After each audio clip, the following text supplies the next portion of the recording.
Du Père, du Fils et du Saint-Esprit, ainsi soit-il. Aujourd'hui, l'Église nous permet d'honorer le sacrement de l'Eucharistie. Mais qu'est-ce que le sacrement de l'Eucharistie? C'est un mystère immense et incompréhensible pour les hommes s'il n'y a pas la foi. Jésus, au dernier repas, avec ses disciples, il prend du pain, prend le vin, et il dit: ceci est mon corps, ceci est mon sang, prenez et mangez. Mais alors, les Juifs disaient: mais c'est des cannibales. C'est pas possible, on peut pas donner son corps et son sang à manger. Mais Jésus rajoute: vous ferez cela en mémoire de moi. C'est-à-dire que chaque fois que vous êtes rassemblés, que vous partagez ce pain et ce vin, je suis présent parmi vous. Et chaque fois, vous recommencez la passion du Christ, sa mort et sa résurrection. Seulement, saint Thomas d'Aquin nous dit dans une prose pour la fête Dieu, que nous pouvons recevoir Jésus de différentes manières, pour sa gloire et pour sa perte.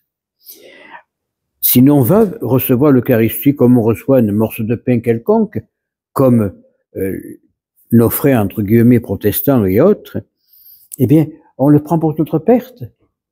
Parce que Jésus est présent véritablement dans l'Eucharistie. Lorsque le prêtre dit les paroles de consécration, eh bien, ce morceau de pain, l'hostie, et ce verre de vin devient le corps et le sang du Christ.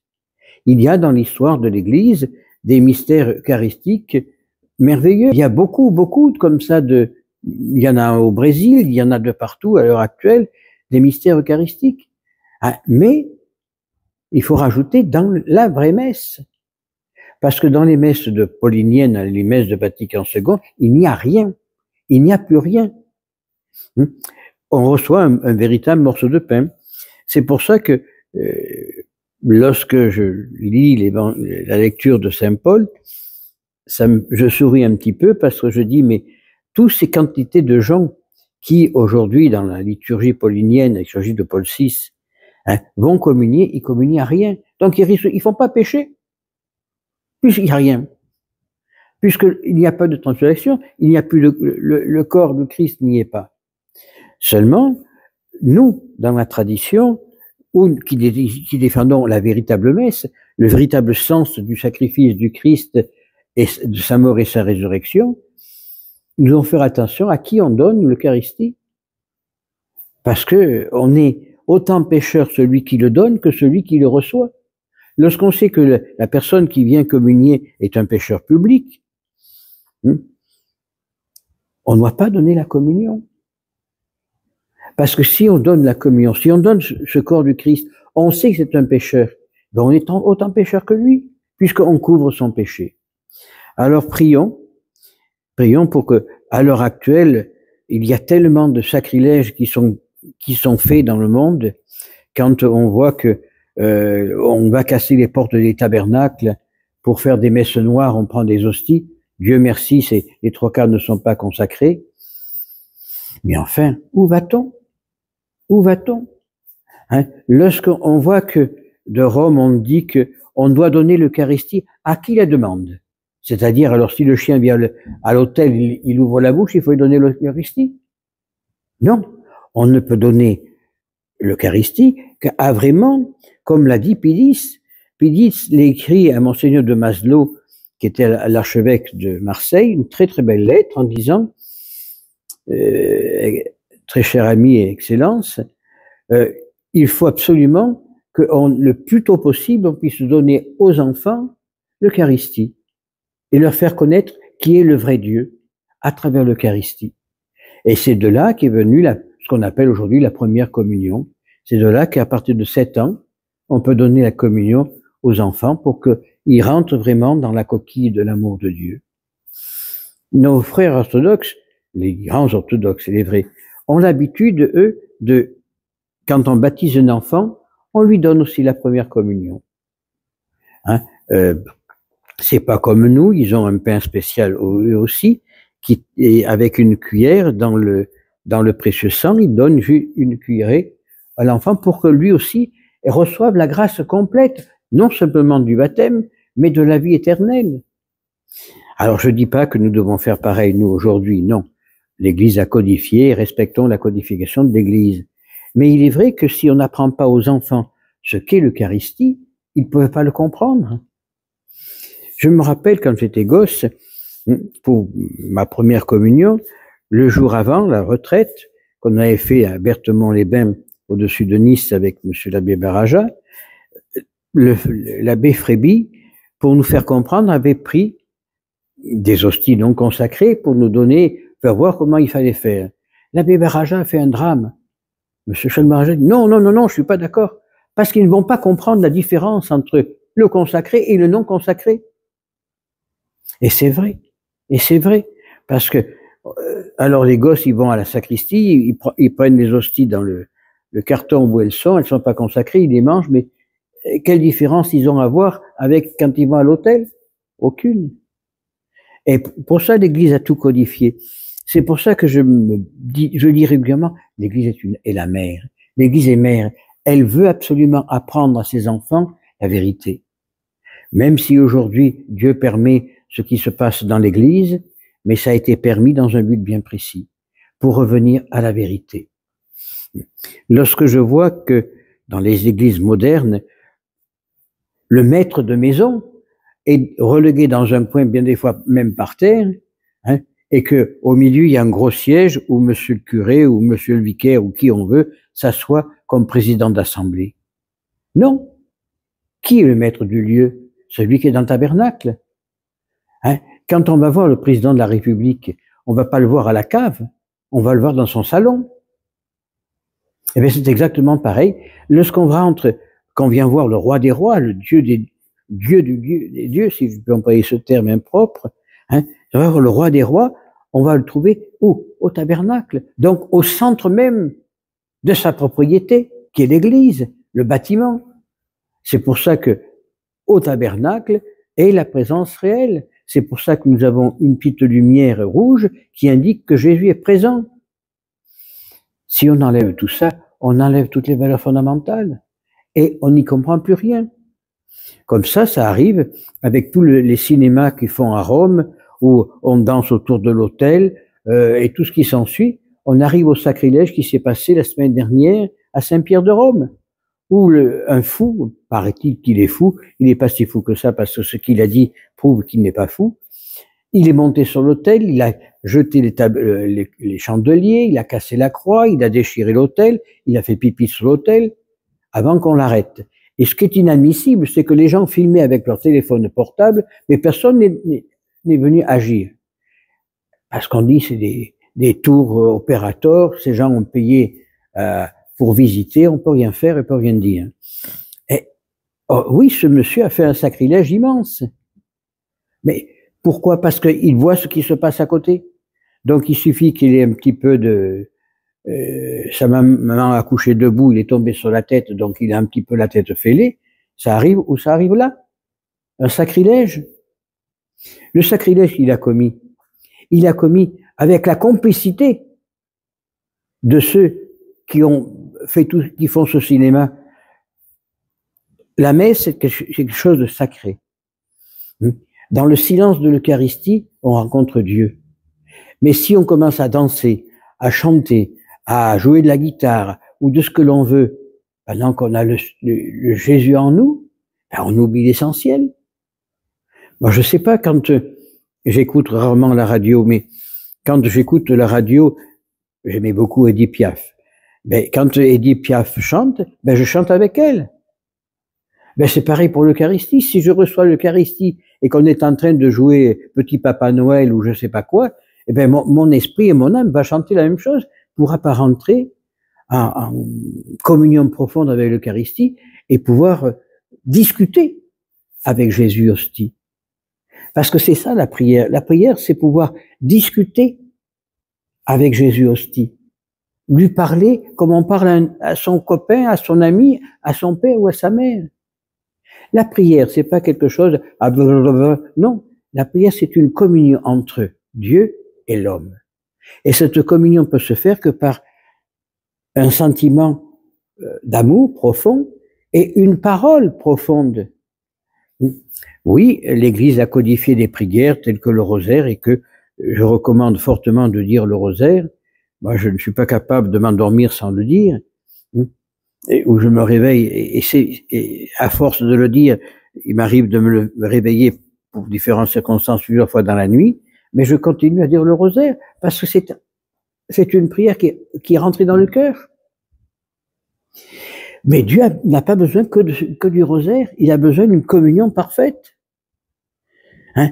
Et je l'ai dit, je le répète souvent, dans les années 84-85, après mon sac, où je suis parti la première fois au Gabon, avec le père Charles Nyanga, j'ai été stupéfait dans la paroisse qu'on avait, qui hélas n'existe plus maintenant, au Gabon, puisque c'est les pères du Christ roi qui ont récupéré tout ça, c'est très bien. Eh bien, les enfants, quand ils arrivaient, bonjour papa bon Dieu. Bon, je me qui c'est qui leur a appris ça? Et réfléchissant, et c'était une belle prière. Hein? Mais avant le repas, merci papa bon Dieu. Après le repas, merci papa bon Dieu. Bonne nuit papa bon Dieu. C'est rien, mais c'est déjà une parole de communion. Et avec ça, quand on approfondit ces paroles, on rentre en véritable communion avec Dieu. Parce que ce ne sont pas des paroles toutes faites que l'on récite à travers un livre, c'est des paroles qui viennent du cœur.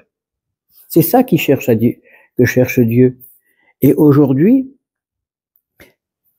ça existe peut-être encore, je ne sais pas, puisqu'il y a longtemps je ne suis pas retourné au Gabon, mais les gens que j'ai connus à l'époque, au Gabon, sont des gens avec qui je corresponds encore maintenant, qui sont profondément ancrés dans la foi, qui sont profondément ancrés dans l'Eucharistie. Hein? Je me souviens, les gens portaient des... J'ai choqué, quand j'étais à Libreville, certaines personnes, bêtement, parce que le dimanche, à la messe, on nous apportait des poules à l'offertoire, comme ils ont fait le 15 août l'année dernière, des fruits, mais nous étions 4. Et il y avait de quoi manger pendant un mois. Donc, le lundi ou le mardi, on allait au marché vendre ce que nous avons dit les gens. Avec ça, ça nous payait de l'électricité à payer. Et la dame qui nous a apporté une chèvre qu'on avait vendue, venue faire un drame. Et je dis, bon, madame, l'hostie, le vin, faut le payer. Eh bien, avec votre chèvre, on a pu acheter les hosties et le vin du sacrifice. Mais moi, c'est parce que je voulais étaient pour vous. Non, mais nous, le prêtre, c'est pas, nous, on n'est pas là pour manger, on est là pour vous offrir le sacrifice. Et Dieu nous comble du reste. Elle est partie virulente et pas contente, elle est plus venue pendant quelque temps, et puis un jour, elle vient, elle me dit, Monseigneur, vous avez raison dans le fond. Hein? Vous avez raison. Et elle a continué à venir avec ses petits chevreaux, qu'on a continué à vendre, pour faire continuer la communauté. Les gens, si on leur explique pas, ils ne peuvent pas comprendre. Si on ne dit pas aux gens, lorsque le prêtre dit « hoc », ceci est mon corps, et ça devient vraiment le corps du Christ, ils ne peuvent pas le comprendre. Ils ne le voient pas. Ils ne voient pas ce morceau de pain se transformer en corps. Mais il faut leur expliquer. Hein? Saint Thomas nous dit que ce soit une grande hostie ou une parcelle, le Christ est entier. Le Christ est entier dans toute l'Eucharistie, dans les Eucharisties du monde entier. Qu'on célèbre la messe ici, au Tombouctou, à Papa-Ouilezois, le Christ est présent. Pourquoi? Parce qu'il est Dieu, tout simplement. Et c'est parce qu'il est Dieu qu'il peut se partager et se donner à tous, entièrement. Une autre anecdote, la maman du père Xavier de Guadeloupe, de Monseigneur Xavier, après la messe, c'est une très brave femme, bon, je dirais une simple femme, dans le sens que pas des études théologiques monumentales. Une dame qui venait à la messe en Guadeloupe dit « Ah, je comprends pas pourquoi on communie pas sur les deux espèces. » Et elle lui a dit gentiment « Mais tu as fait ton catéchisme ?» Alors, oui, quoi, j'ai fait mon catéchisme. Alors tu devrais savoir que tu communies simplement au corps ou simplement au sang, le Christ, il est entier. Il est entier. Seulement, il faut que le prêtre nous fasse comprendre que le corps et le sang sont séparés tout en étant unis. On peut très bien recevoir que le sang du Christ et on reçoit le corps entier du Christ. On peut recevoir que le corps du Christ dans l'hostie et le Christ est entier. On n'a pas besoin d'avoir le corps et le sang, le pain et le vin. Jésus est entier dans l'Eucharistie. Et on doit avoir cette vénération qu'on a perdue. Regardez, il y a des images que l'on voit encore. Quand le prêtre allait porter la communion aux malades, il y avait toujours un ou deux enfants de chœur qui sonnaient la cloche. Les gens se mettaient à genoux, enlevaient le chapeau. Il y a des images où on voit des chiens qui se par terre. Il y avait le respect. Il n'y a plus de respect maintenant. Vous voulez faire une procession, il a fallu que la fraternité Saint-Pédis, contre l'interdiction de la préfecture, commence une procession. Maintenant, on ne peut plus l'interdire.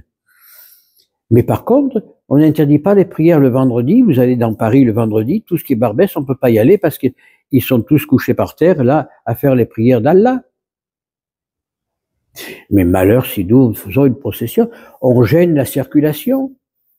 On dérange la population avec nos chants. C'est vrai que à Barbès, les musulmans qui chantent leurs prières, ils dérangent personne puisque c'est devenu un quartier musulman. Mais quand même, c'est pas normal. Il faut qu'on détruise depuis 50 ans, avec l'assentiment de Rome, avec l'assentiment des évêques en place, il faut qu'on détruise. Hein?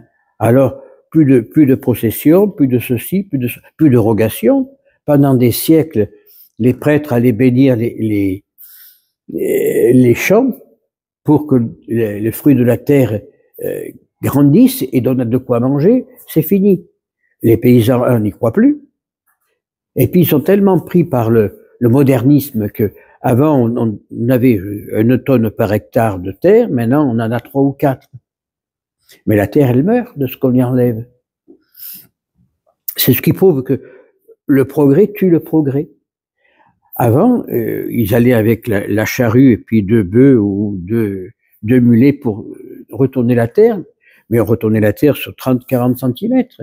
Maintenant, ils défoncent la terre en profondeur, et bien cette terre, à force elle va mourir. Et ça, on en a les preuves scientifiques. Mais ça n'a aucune importance. Ce qu'il faut, c'est la gloire de l'homme et grandir avec beaucoup d'argent. Mais, question que je me pose, est-ce qu'on n'a jamais vu un coffre-fort suivre un corbillard? Hein? Et quand on a beau être paré de ses plus grands bijoux pour aller dans la tombe, mais bien vite, le corps est mangé par les petits vers et les bijoux s'en vont à la poubelle. Parce que quand on va comparaître devant Dieu, est-ce qu'il va regarder les anneaux que nous avons, les croix que nous avons, les beaux colliers, la belle coiffure ou les belles chaussures? Non. Il va regarder l'âme. Et il va nous poser la question, qu'as-tu fait du corps de Christ, du corps de mon fils que tu as reçu? Comment l'as-tu reçu? Comment l'as-tu vécu? Et voilà. Alors, aujourd'hui, demandons pardon à Jésus hostie de tous ces blasphèmes et ces offenses que nous faisons. Demandons pardon pour toutes les calamités qui ont eu lieu dans ce monde à cause des blasphèmes. Et surtout que il y a dans le monde des gens qui voient la Vierge ou n'importe quel saint. Et chaque fois, ils reçoivent le même message. Revenez à mon fils. Revenez à Jésus, dans l'Eucharistie, dans la prière et dans l'amour. Eh bien, prions-nous dans notre petitesse pour que tous puissions revenir vers Jésus hostie, tous nous puissions le vénérer et chanter avec les anges la gloire de Jésus hostie. Ainsi soit-il.